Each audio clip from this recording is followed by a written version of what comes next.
Hello everyone, my name is Bethany. Welcome back to another video. Today we are going to be talking about my 5-star predictions. So the books that I am excited to read soon that I'm pretty sure I'm going to give 5 stars to.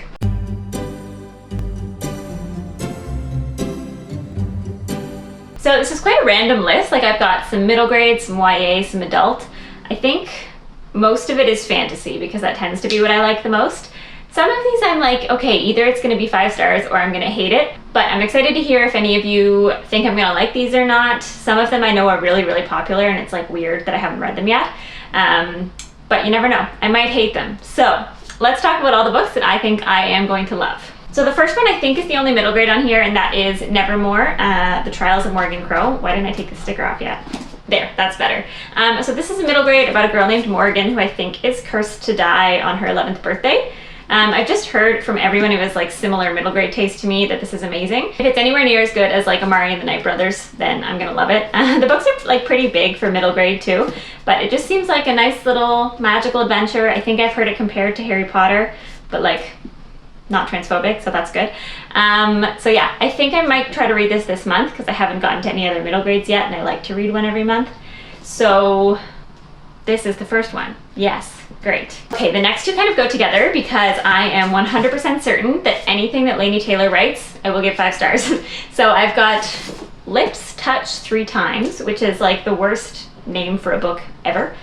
Also a questionable cover. So if this was by anyone but Laini Taylor, I would be like, interesting. I think these are literally just like, it's 3 stories about someone's first kiss, question mark. I truly don't know. It's illustrated by her husband and they are just the best little duo. I love Laini Taylor with my whole heart. Like she is the best. So again, don't know what this is about, but I know I'm gonna like it. This one I think was her first book. It says it's from 2007, so it's pretty old. And it's called Dreamdark Blackbringer. I know there's a sequel and I don't think the 3rd book was ever published, but these are like not very popular. I didn't even know about them until I randomly saw this one day. Something about fairies, I think. But again, I'm like, it has Laini Taylor on it, I'm gonna buy it. I don't care about the plot or the characters or anything. So any future book Laini Taylor writes, 5 stars. Any past book, 5 stars. Her grocery list, 5 stars. The next one is Red Rising by Pierce Brown. So this I've heard described as the Hunger Games in space. I'm pretty sure there's like a caste system and they live on Mars and the main character is like one of the lower castes and he tries to bring down the enemies. I don't know. That's usually what you do in a dystopia, right? I've heard that these are really fast-paced, which I like in sci-fi. I hate when they're dragged out. Cough, cough, To Sleep in a Sea of Stars by Christopher Paolini. I don't think that the last book in this is out yet because it was originally a trilogy and then he expanded it with 2 more. And I think there's supposed to be another one, but I've got, probably a lot of time to catch up on all 5 books that just keep getting bigger and bigger.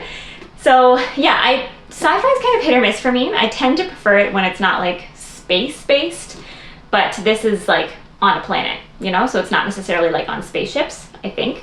Okay, next up is The Bone Season by Samantha Shannon. This, I believe, is set in a futuristic, like alternative Oxford, so automatically sold because I love anything about Oxford. And the main character's named Paige. She is a clairvoyant, which is illegal. So the people in charge, I think, capture her. So she's basically like with the enemy who hates her powers. Another stellar plot summary. So I just think, ooh, it's pretty.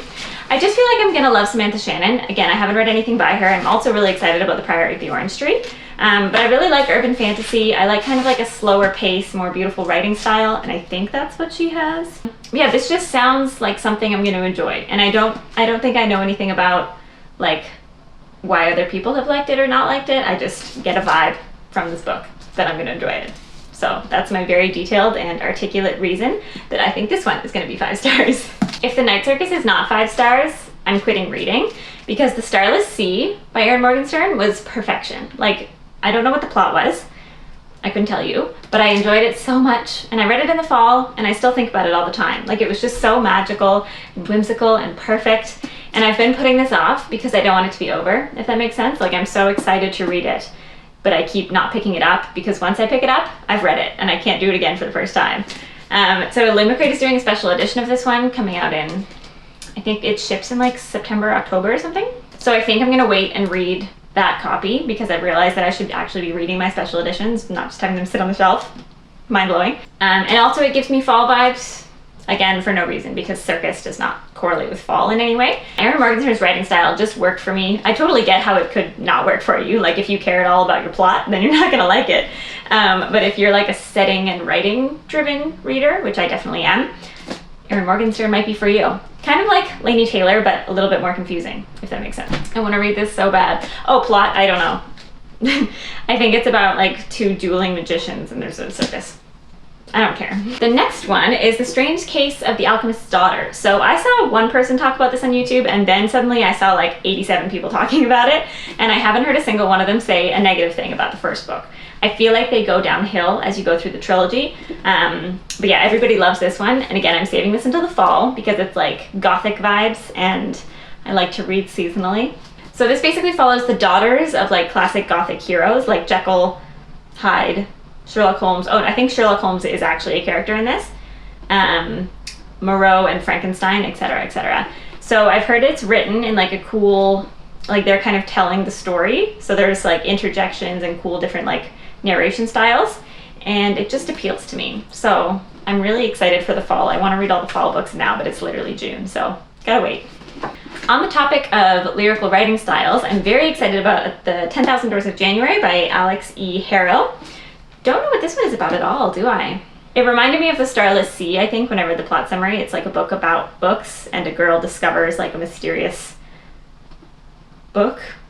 But yeah, when I looked at reviews of this, a lot of people were like, oh, if you like Erin Morgenstern, you'll like this, and if you think her books are boring, this will be boring too.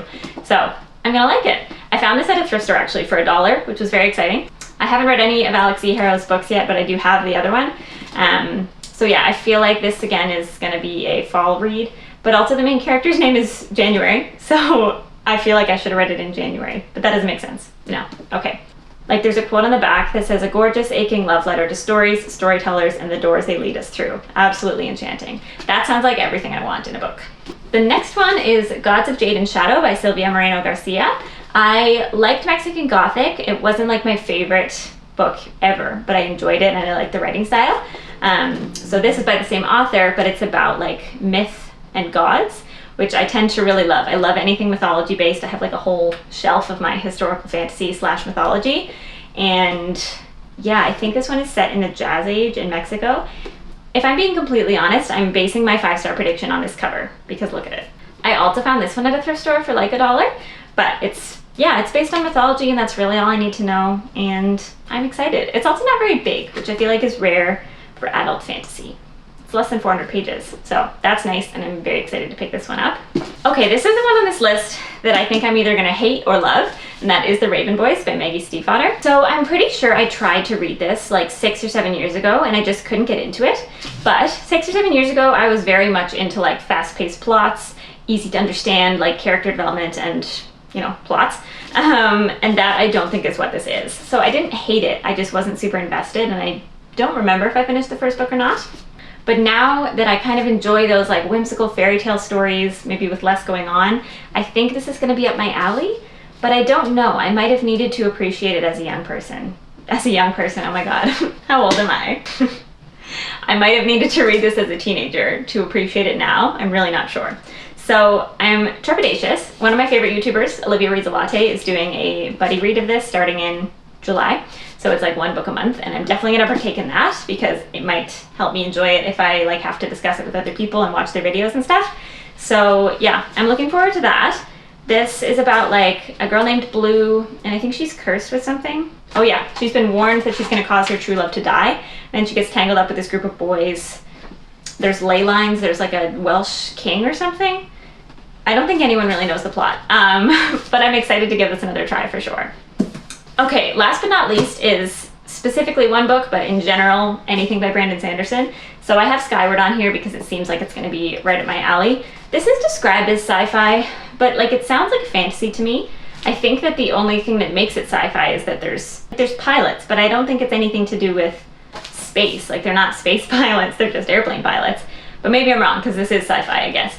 So yeah, this is a bigger book than I thought, and I can't decide whether I like the US or the UK covers better, but that's not the point. Anyway, okay, so I have read Elantris by Brandon Sanderson. I read that, and that's the start of his like big intertwined world of stories. So I'm trying to read Mistborn this month, which I think I'm gonna love too.